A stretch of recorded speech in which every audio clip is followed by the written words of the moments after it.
The world's come to expect great things from UC Davis. The bold, the daring, the big ideas that do more than address today. They solve for tomorrow. Because we've never viewed better as before and after. Systems are ever evolving, and instead of letting them evolve around us, we change with them and lead the charge. We invite you to lead with us, answering the questions the world has yet to ask, educating the students who dream of a brighter, healthier, and more just tomorrow, shaping the course of what's happening to what can and should be. We keep the big picture in frame with a clear understanding of every detail. Bringing that image into focus, it takes a different way of thinking.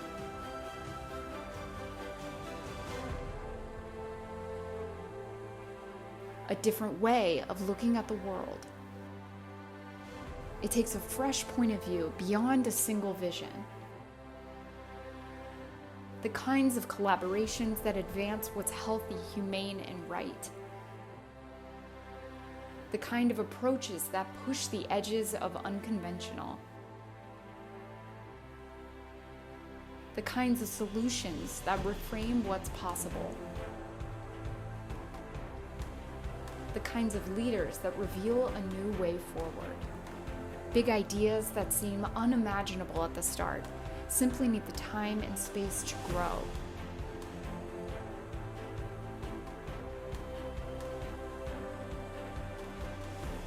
To uproot injustice, to remove barriers, to break through. And to do it all over again, better. When the world calls on UC Davis, it expects great things. With your help, we can show the world it should expect even greater.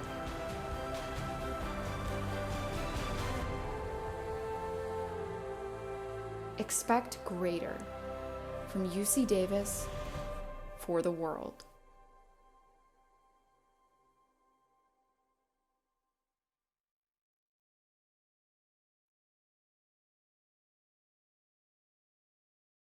Hello, everyone. I'm Chancellor Gary May.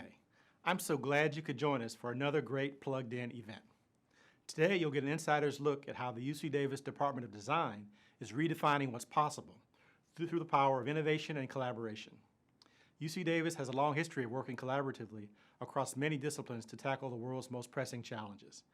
It's through this culture of collaboration that we're able to empower the brightest minds to ask bigger questions, explore greater possibilities, and push the boundaries of what's possible. That's exactly what the UC Davis Design Program is doing. It's the only comprehensive academic design unit in the UC system. Their mission is to change the world for the better, and it's intertwined in everything they do. With a curriculum that spans visual communications, sustainable design, writing, and interior architecture, they offer a creative and flexible approach to the study of design, and they do it with an emphasis on socially responsible, human-centered, sustainable practice. This comprehensive approach has allowed them to unearth innovative and creative solutions to complex problems, and to be proactive in pursuing revolutionary ideas, like helping the sick and disabled and addressing climate change. You'll hear more about this today. We know they're doing something right because the design program offers one of UC Davis's most popular majors. The UC Davis Design Program gives students a chance to make a difference through design. Imagine a shipping container housing complex for lower-income families in San Francisco's Tenderloin District, or a business fashion line designed for professional women with disabilities that ensures custom-made fit by using a model form that resembles a seated body. These are just some of the many ways that innovation, collaboration, and creativity are powering new solutions and empowering our students to reimagine what's possible. I hope you enjoyed today's discussion. Thank you.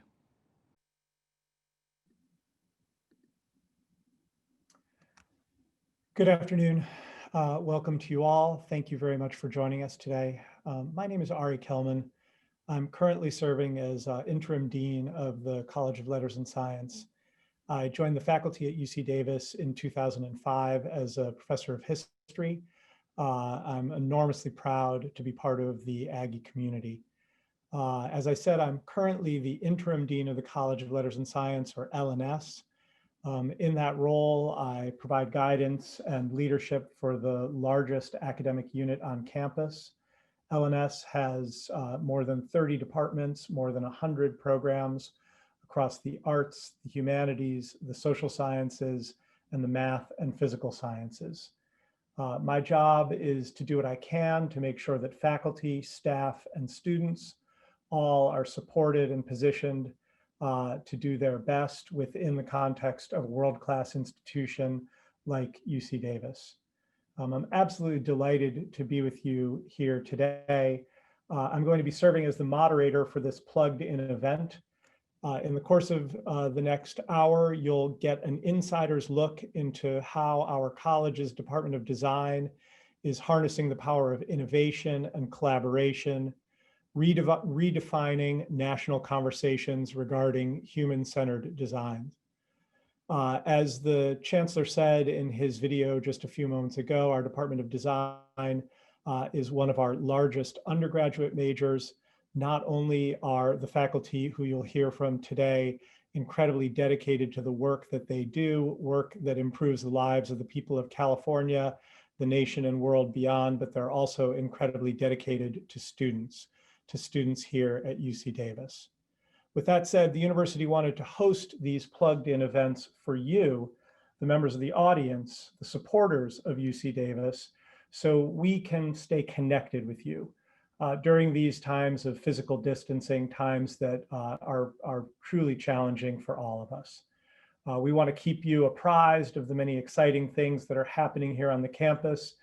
And we also, again, want to feel that sense of connection with you because you're the people who have been providing us with such valuable support that's kept us going. During today's event, just to give you a sense of exactly how this is going to go, I'll introduce each member of our panel. I'll give them the opportunity to discuss the innovation the ways in which they lead in their respective areas of expertise. After all of the panelists have had an opportunity to speak, each one in turn, I'm going to open up our conversation to a Q&A. All of the panelists will then join me on screen together. We will chat with one another and also with you. For those of you who have already submitted questions before the webinar began, we thank you very, very much for that. If you haven't yet submitted a question, please don't worry about that. You're going to have the opportunity to do so during the event. All you need to do is type your question in the Q&A feature at the bottom of your screen. If you have a question for a particular panelist, may I ask you please to be sure that you mention their name so that we know to which of our experts you're hoping your question might be addressed. After the Q&A, there's going to be a short poll that we'll ask you to fill out. This will give us some insight into the topics that you found most interesting today. It'll also help us plan for future events. And with that, I'm really very excited to get started. It's my pleasure to introduce to you UC Davis Associate Professor of Design, Brett Snyder. Brett, as you'll hear in a moment, is a remarkable professor. I know that you're going to enjoy hearing from him today. In addition to his work as an associate professor here on campus, Brett is also principal of Chang & Snyder, an experimental architecture studio based in Oakland. His work and research revolve around the intersection of architecture, media, and graphics, with particular interest in connecting people to their environment. Some of Brett's current research includes the UC Placemaking Initiative, along with one of his colleagues, Professor Glenda Drew, as well as Public Sediment. This is a resilience building effort in the Bay Area.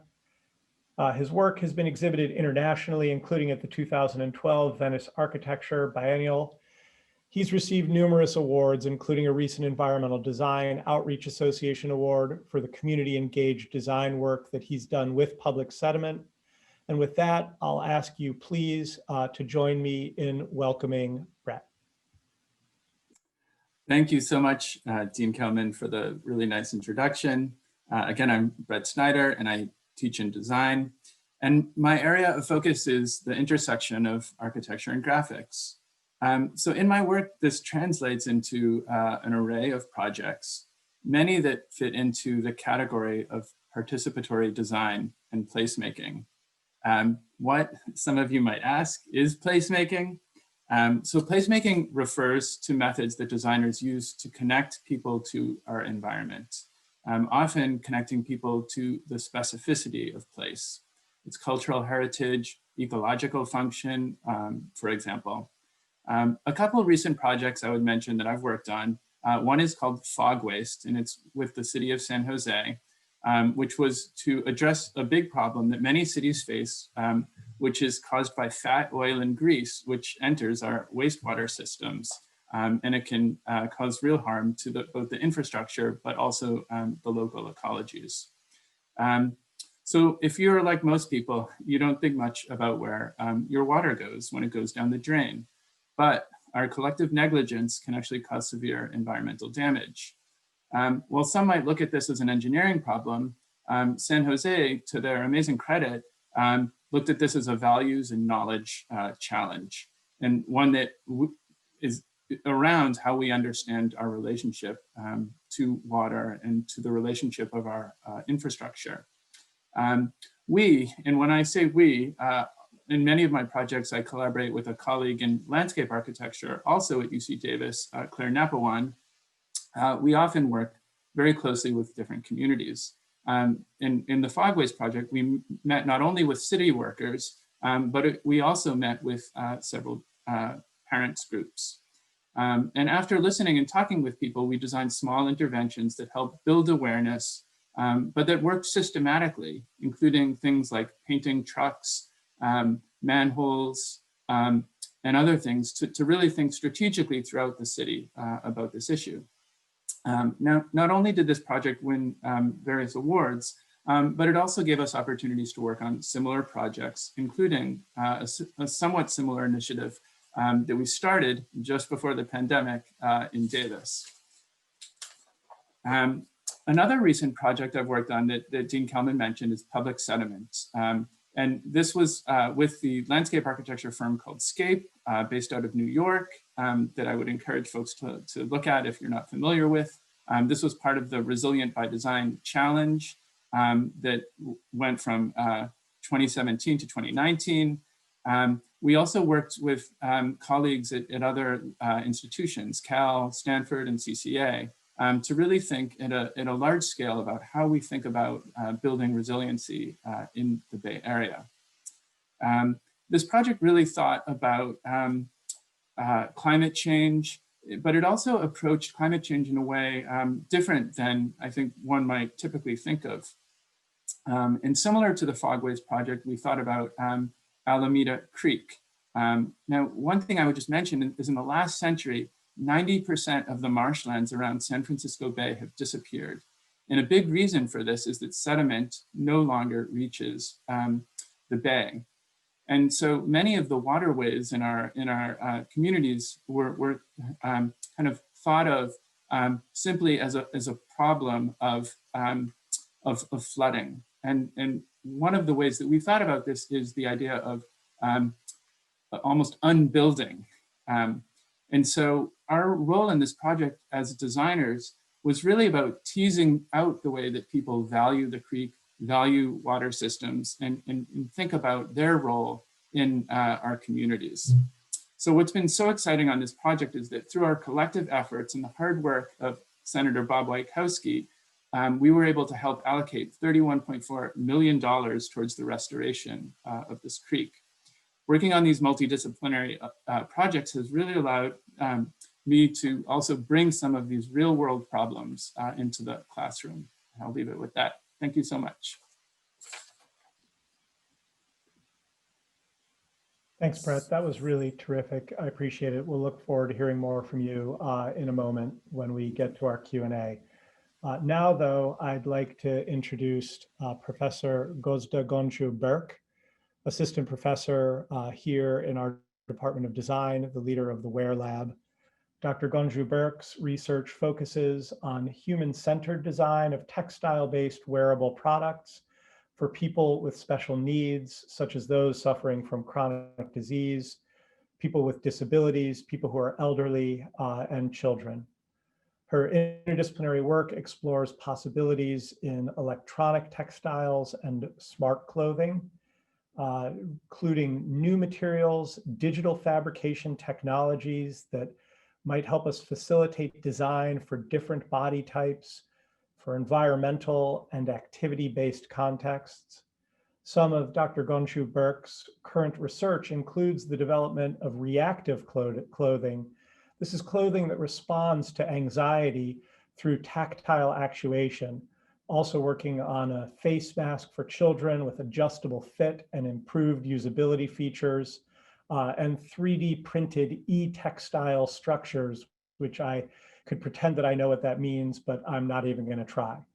Her research, which is truly both innovative and extraordinary, has been published extensively in top-tier journals, leading journals in the field. She's presented at international conferences. She's also created multiple pieces of intellectual property. Please join me in welcoming Professor Gonju Berk. Well, thank you very much for this fantastic introduction, Dean Kelman, and also excellent job in pronouncing not only my name, but also both of my last names. Yes, I am Gözde Gonju Berk, and I am passionate about pushing the boundaries of textiles and clothing, and especially their interaction with the human body in different contexts. My research tries to answer the question of how can we use clothing, new materials, and digital fabrication technologies to improve quality of our lives through design. And as this fundamental question frames, the first thing I do is constantly experimenting with new material and fabrication technologies to discover applications for electronic textiles and ultimately some form of a functional clothing design. Electronic textiles, or e-textiles, are the building blocks of smart clothing. That is the form of wearable technology that I'm very interested in my research. They refer to textiles with embedded electronic functions such as sensors or actuators, in other words, responses which are created through the transformation of electricity into things like light, heat, or movement. So the two fabrication technologies I lately focus on are computer-aided embroidery and 3D printing. And both of these technologies, they provide mediums to create shapes at 3D or 2D. So in my exploration with the embroidery machine, instead of using the machine to create beautiful motifs or appliques, what I explore is to embroider conductive threads to form soft circuits, electrode and sensor surfaces, and possibility of attaching sewable hard electronic components as an applique. Similarly, in working with 3D printers, I explore the possibilities of printing 3D forms directly on the textile material and creating a bond between them. I am currently working with flexible conductive filaments and experimenting, creating e-textile tracks and interconnections directly printed and embedded on a fabric structure to connect hard components like batteries or processors. And the second I do is constantly try to discover problems, discover the latent needs people cannot most of the time articulate or not even aware of. And my target in discovering these problems are the contexts related to health, well-being, and performance. And most of the time focuses on underrepresented user groups like children, people with chronic diseases or conditions, and extreme user groups like athletes. One of my current research projects focus on tactile stimulation through textiles by means of mechanical, electrical, or thermal responses to create different touch sensations as a response to change in a person's anxiety level, and explore the possibility of using this interaction as a calming agent. In the past, I have developed a smart glove that uses electrical stimulation to help with pain management of rheumatoid arthritis sufferers, worked on developing a smart belt that could monitor the bladder volume of people who don't have the awareness of their bladder functions and worn at a certain threshold, worked on another smart shirt that can monitor muscle activity, or running leggings that can provide targeted compression on muscle groups. And finally, the third thing I do a lot is forming very interdisciplinary collaborative teams. Because most of the times, the problems I'm trying to solve require multiple perspectives and expertise and knowledge in entirely independent areas. Finding people to collaborate with who are as excited as I am in solving a particular problem is a key. Currently, my collaborators are a professor of biomedical engineering from our biomedical engineering department, professor of neuroscience from UC Davis Health, textile artists and material scientists from Royal College of Art, UK, and professor of biophysics from a medical school in Turkey. So this is my research in a nutshell. Thank you very much. Thank you, Gosta. That was really fascinating. And now I'm going to turn to the last of our three panelists, Assistant Professor of Design and co-lead of the Product Design Lab at UC Davis, Tom Majorana. Tom's research focuses on the use of low-resolution prototypes that can help designers explore the human experience of interacting with complex systems. He's also a fellow at the John Muir Institute for the Environment here on campus, where he uses design thinking methods to inform the strategy and development of the One Climate Initiative. Tom is also the founder of Red Cover Studios, specializing in product development and innovation strategies, using prototyping as a central practice in work ranging from interaction design to fashion to organizational change. Again, I'm going to ask you all please to join with me in welcoming Tom Majorana. Thank you so much, Dean Kelman. I'm thrilled to be here, and it's wonderful. I also love hearing from my colleagues. I feel like we have a fascinating department, which is one of the great things about working here. My background within design is actually quite varied, but design thinking has been one of the threads that run through it, whether I've been working in the field of interaction design or organizational development or any initiatives that I've developed. Really, a kind of human-centeredness is at the core of all those varied activities. So Dean Kelman mentioned that my work is around low resolution prototypes within complex systems. And I know that might seem really complicated, but it's actually fairly simple. I'll break it down for you. So low resolution prototypes are essentially a kind of versions of a final design idea, and that design thing could be something from an object to an initiative to an interactive experience. There's a whole range of what that can be and how you can apply prototyping to it. Now, low resolution prototypes are known as things that are, basically they don't take very long to make. They're also not, the materials of them are not fancy, for lack of a better word. They're not like the final materials. And they're often rather incomplete. They don't have all the elements that would be in the final version of your idea.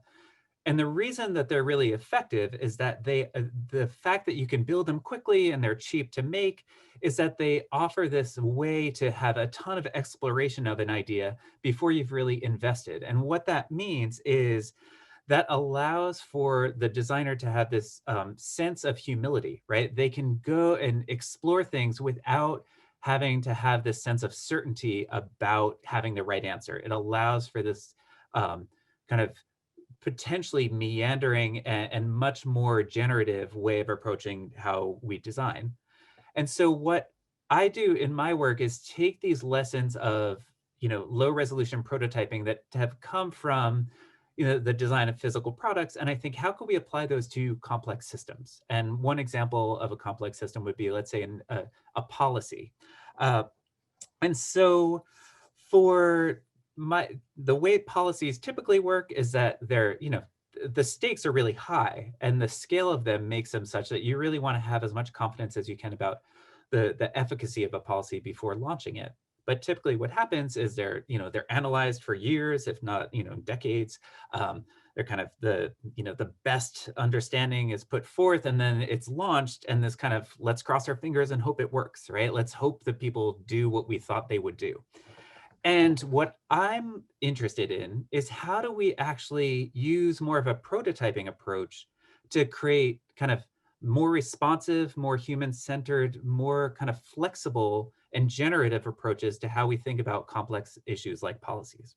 So one way this shows up for me recently, I've been working on a project around wildfire evacuation, and I've been working with some collaborators at UC Berkeley and the community of Bolinas on the coast and the city of Oakland. And what we're doing is using a low resolution prototyping approach to see how we can do more exploration around the complex event of a wildfire evacuation. Now there's many stakeholders, they each have different priorities, there's different jurisdictions, and there's police and fire and governmental agencies and community members, and all of them have a very different understanding of the issue.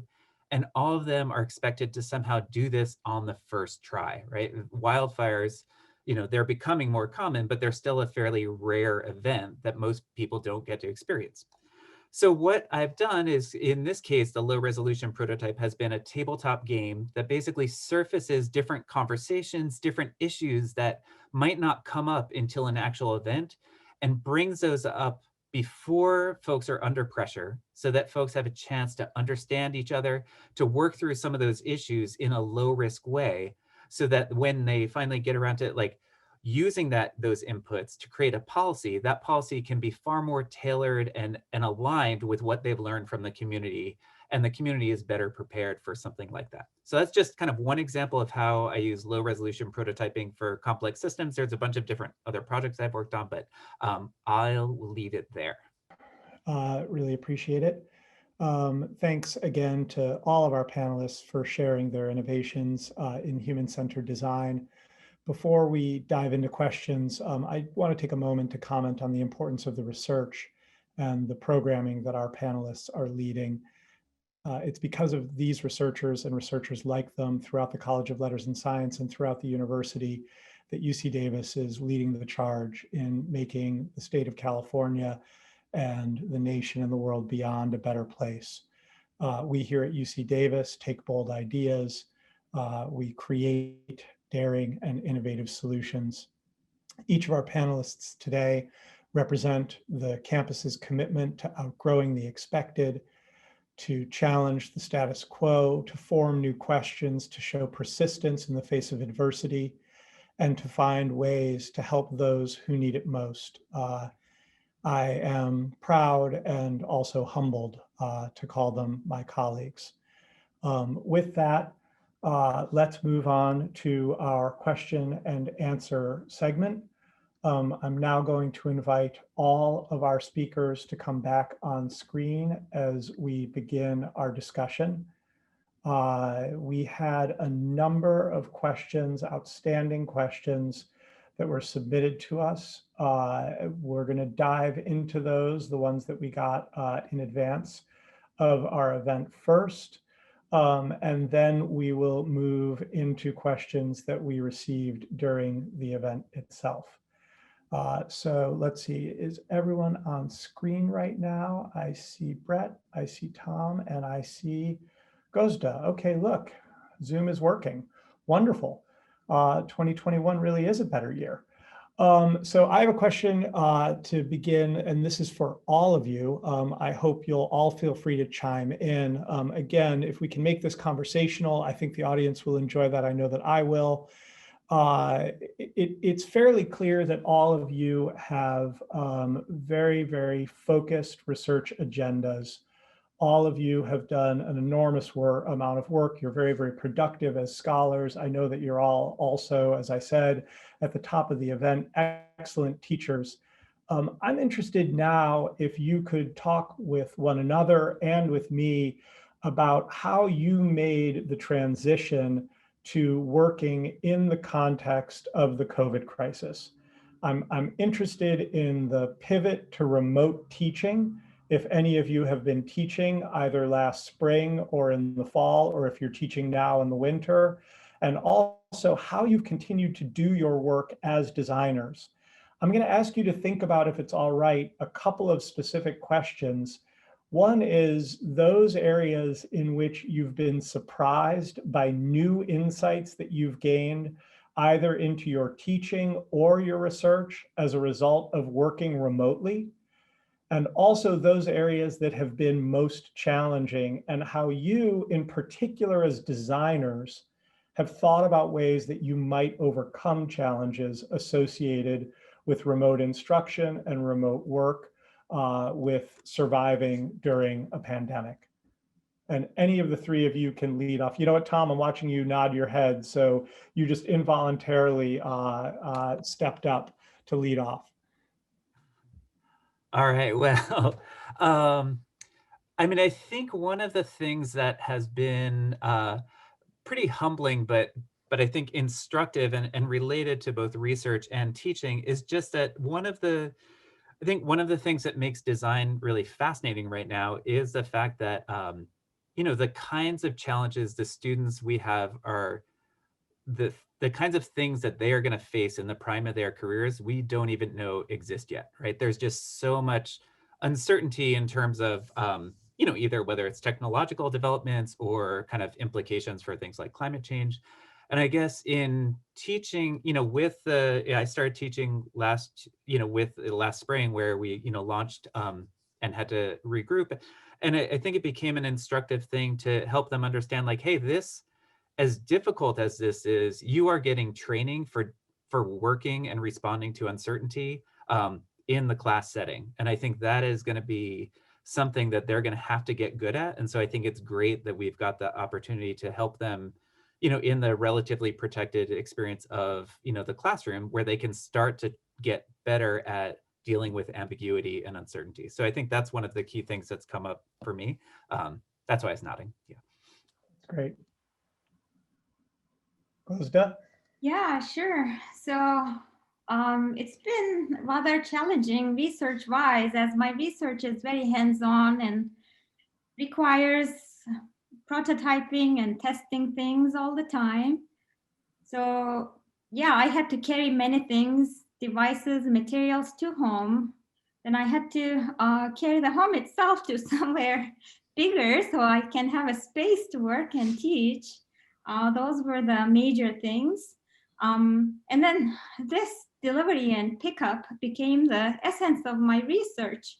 There is this constant porch delivery from my students after they are done with a prototype. Then I take my turn, provide my feedback, and we would meet outdoors and I pass the prototype. So there's a lot of passing of things back and forth. And I'm working with multiple students at a time, and they're all different. They all have different skills, and we can no longer really work together. So I sort of feel like myself as like an orchestra chef. Now you do this, and then I pass on to the next one. Now it's your turn to do this, and then decide when to bring them all together. But there is also some positive things. We have now more emphasis in co-design, designing together with our users. especially specifically on this one project where we are developing a kid's face mask. We got to develop this almost like an activity coloring book sort of a thing that allowed us to collect data and help kids to us deliver their own ideas of what an ideal face mask would be. Normally this wasn't something we would spend time on. We would just go to a kid and talk to them and, you know, observe them. But all these remote challenges are making us more creative in the way we collect data. Well, teaching wise, yeah, I taught a sewing class without sewing machines. Yeah, so well, I had to really think out of the box, and some of my classes were really possible to do that. So we focused on connections that require no sewing, so puzzle-like structures. This quarter, we are looking into inflatables, so we are using irons and thermal bonding instead of sewing machines. And then the other thing that I found helpful in remote teaching was I discovered that I no longer need to try to bring guest speakers from overseas. They're just a click away. So I am benefiting a lot from international guest speakers, and we have a collaboration with Tec de Monterrey in one of my classes, and our students are going to be co-designing together for the half of the quarter. Yeah, so these are the things happening on my side. That's great. Hey, Brett, we haven't heard from you, so I'm going to turn to you now and ask if there's been anything in particular that has sparked innovation for you, either in your research or in teaching during this time of physical distancing. Is there anything that's worked for you? Do you have any new practices that you've employed? Anything that's been particularly helpful, even just a coping strategy? Yeah, thank you. Well, I definitely would piggyback on what Gozda just said, which is that I have definitely found the ability to, be able to collaborate with folks all over. That just that in some ways, while obviously there's varying, Wi-Fi and internet connections, the ability to be able to collaborate with people from other places. We've had people join for our placemaking talks. And actually, I would just say here that all the UC placemaking talks that we've had are available online, so people can see those. And I think, we recently had Teddy Cruz and Fona Foreman come and speak, and that was just an amazing opportunity that I think we wouldn't have had in normal times. I would also just add that previously, if I was going to invite a guest, from New York to come and speak as a guest critic, it was often very hard actually to do that in the classroom if you had guests there physically, because you'd have some competition between the person who's really there and then the person who's trying to chime in online. And in some ways, this has been an equalizer in terms of, just being able to give that kind of equal footing. We're also just trying to record all of the things that we do. So again, recognizing that not everyone has, at all times equal internet connections. And it has definitely made me, think about some of, issues of equity and trying to think about how we can best serve the most people during the most amount of time. And I think that, that's always a challenge. It's a challenge in the classroom. When we even think about things like costs of materials. And I think certainly for me over these past, months, thinking about what do people have in their homes that are going to be able to contribute to these without, relying on too many resources. And I think that has been both a challenge and an opportunity, because I do think in some ways it has opened up new opportunities. Along that line, a lot of the things that we're doing are, if we were looking at a a project that someone's doing in a classroom, only a small amount of people are seeing that project. And I think this is in some ways given other platforms to students that maybe were not there before. So to our audience, I'm going to let you know that we had prepared in advance to work our way through a number of questions that we received prior to the event.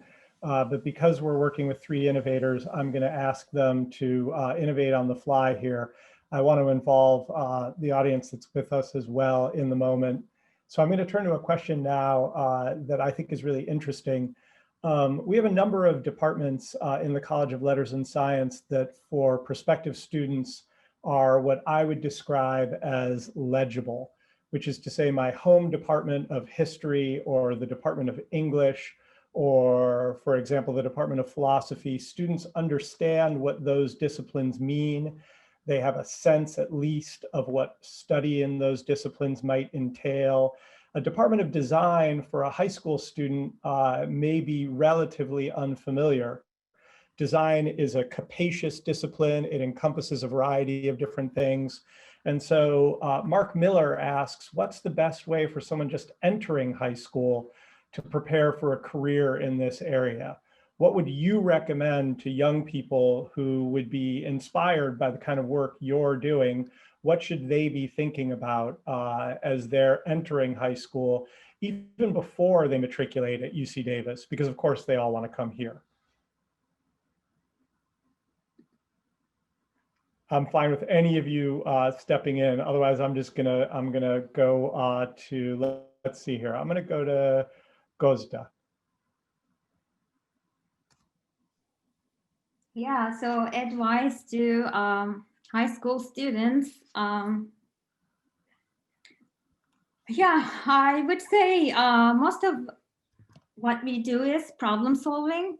So getting themselves familiar with this idea of how to create ideas to solve the problems for another person that is not themselves. So building empathy for people who are not like themselves, and using that empathy and understanding of those groups, how can you tackle certain problems is the essence of what we do, I guess. Either we are designing a built environment, a clothing, or a product. There's always this problem solving. But before that, problem finding stages that we have to go through, getting themselves comfortable with those stages, and also getting comfortable with,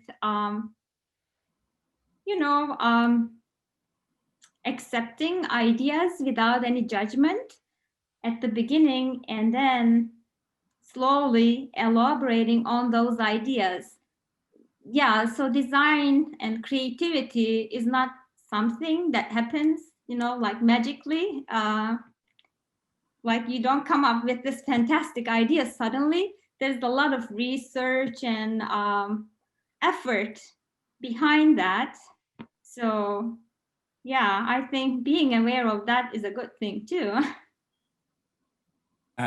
Just building on what Ghost is saying, I think typically one would think of a design student or design someone that intends to head in the direction of design as having a strong art portfolio. And I would just mention actually that at UC Davis, undergraduates actually do not submit a portfolio to come to the design program. And I actually think that's a good thing in that I want to say that we have so many students who are dual majors or have a minor in another field. And I want to say that that kind of cross expertise, I think, is one of the things that is just amazing. And of course, I love being at Davis because it is a research university and we have these kind of abilities at the teaching level to cross with other departments. But I mean, even at the kind of student level, I love having students that, are just come from another background where maybe they're also in engineering, or they're also in landscape architecture, or they're also in, another humanities department or social sciences. And I think those, having that as a kind of background can just be such an amazing thing for, a student. So I would just add that. Yeah, I'd just love to hop. There is I love this. Ezio Manzini is a social innovator and a design theorist, but he has this idea of design being this innate human ability, so that everyone is a designer. And one of the ways he breaks that down is having a critical sense, so seeing something and imagine that it could be different. An imaginary sense of saying, hey, it could be different in this way, and then the practical sense of, and I'm going to make that happen. And so I would say anyone in high school, I think like, just flex those muscles, be critical, be imaginative, and then also like make it real. And I would say make it real by drawing, because drawing is going to, get you far within design. There's a lot of variation within it, but I say drawing is a grounding element. Great, thanks very much. Actually, Tom, I'm going to stick with you. I've got a question here, and I apologize if I get the last name, if I butcher this. This is from Christopher Caprillion. You talked about working with multiple stakeholders, Tom, to solve complex policy problems. So Mr. Caprillion would like to know, when dealing with complex systems, one of the pitfalls can be a lack of consensus on what a problem is, or ensuring that a group is working towards solving the right problem. How did you work with various communities? Can you give us some specific examples, communities, government agencies, to develop consensus, around consensus building, particular on the nature of a problem of wildfire evacuation, for example, or if you want to draw from some other element of your career? Yeah, I would say one of the reasons that there's so much pressure to get the thing right is because there's often this sense that like we only have one shot at it. And so I think to kind of release that pressure, that's why I like a prototyping approach, because it allows consensus to come through iteration. And I think that allows people's voices to be heard, which is often one of the reasons folks get entrenched. So when I was helping to launch an initiative with my partner at the Hive at the Claremont colleges, we had all these very different stakeholders, and we only had 45 minutes a week to work with them. But the idea was like, listen to voices, reflect what we heard through something that we've created, and then use that as a way to understand, like, are we getting closer to what you all are saying? And I think having an external artifact is a good way to build consensus, because it becomes less about the ego of me versus you and more about us driving towards what usually there's a shared vision. So that's the kind of short answer for it. But yeah, I think it's by prototyping, you minimize the pressure to get it right the first time. That's great. Thank you very, very much. And so this is a question for Gozda. What recommendations do you have for beginners or intermediate designers looking to focus on humanistic issues, including design for people with disabilities?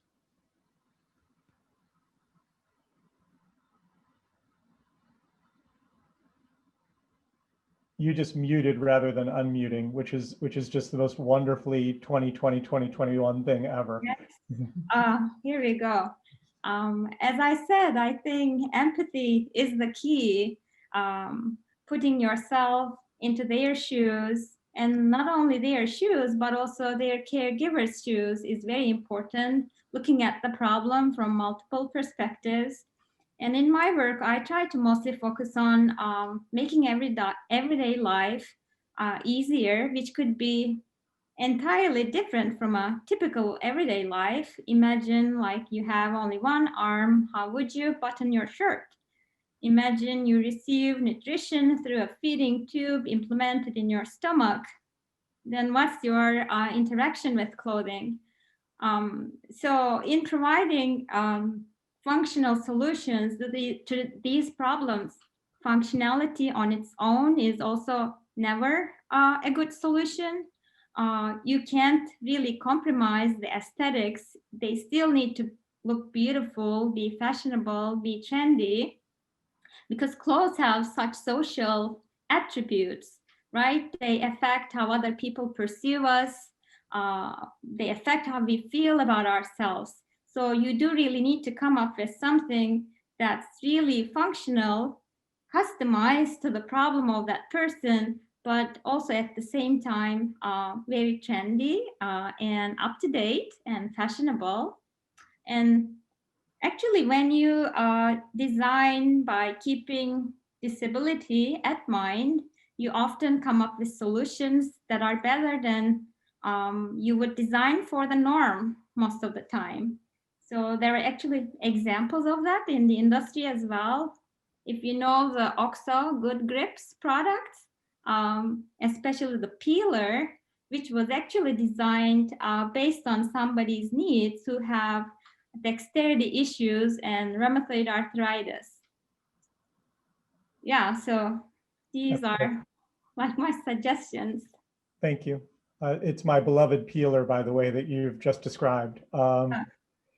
So I now have a question for the full group. I want to end on a question about, again, challenges. These are difficult times. And I'm curious, pre-pandemic and just more broadly, what are the most common mistakes that you see designers making? Not your colleagues, of course, because we're all error-free, but in the world around us. You don't have to name names, but are there any particular areas where you just see things that could be avoided, particularly if people were using the kinds of approaches that you've talked about, where it's either consensus building, community orientation, the kind of empathy that Gozda's talked about, the openness that Brett has mentioned. I'm just interested in the ways in which you think about those challenges and then solving them.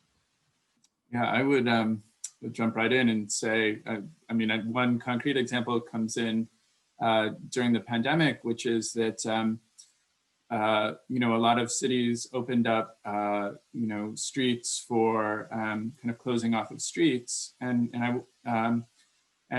there was a lot of pushback from different communities. And you know, there is a reason that they didn't speak with communities first. And of course, everyone's trying to pivot and move quickly, you know, especially during the time of the pandemic. But I think if there's just one pitfall, I would say, you know, that designers should avoid, it's not speaking with the communities that you're designing for before you design. And I think that is just such an important step.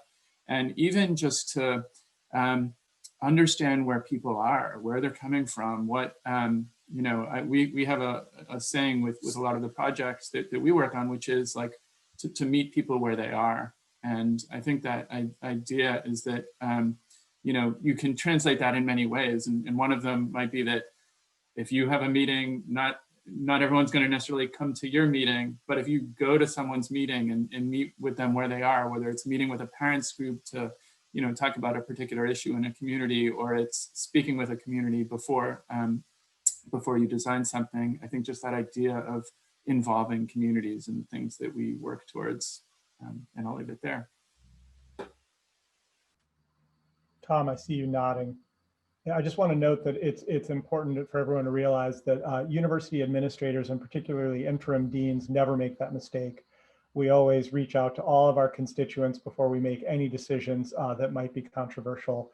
We're deeply engaged with our community and we have a very, very transparent and open decision-making process. All right, go ahead, Tom. I know that you want to build on that point. Yeah, well, yeah, I wish all administrators were more like you. It's,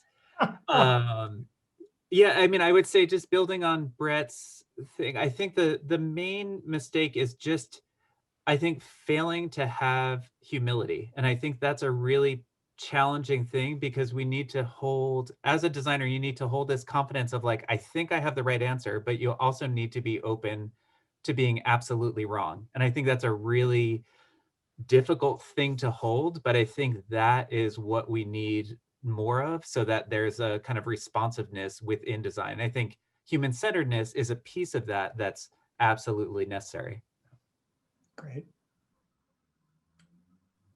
We've got a minute or two left, Gozda, if you want to. Very quickly, yeah, following up on what Tom said, I mean, I'm just going to talk about things I observed in younger designers, like falling in love with that single design solution and not really believing anything else is possible is one of the biggest mistakes.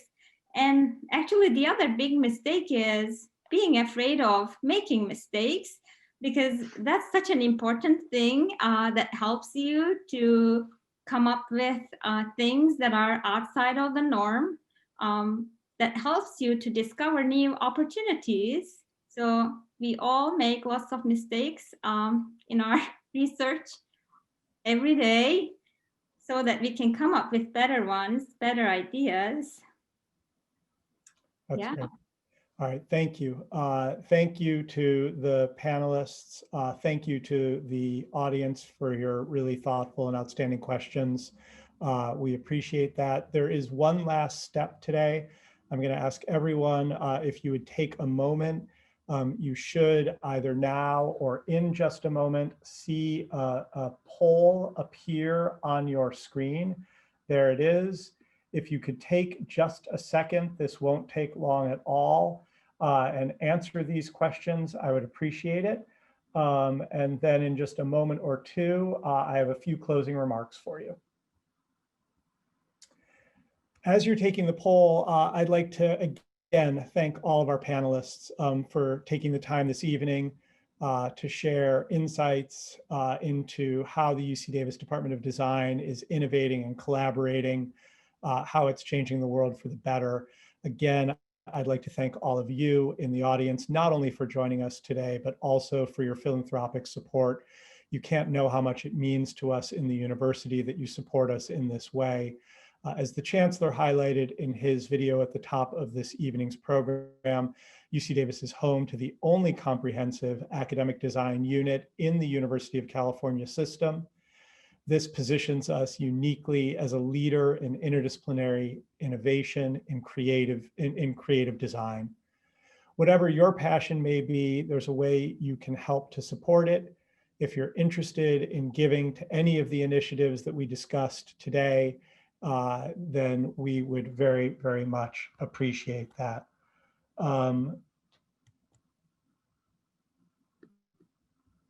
We hope you're all staying healthy and safe. We look forward to connecting with you, we hope in person soon. Have a wonderful evening. Thank you all very, very much.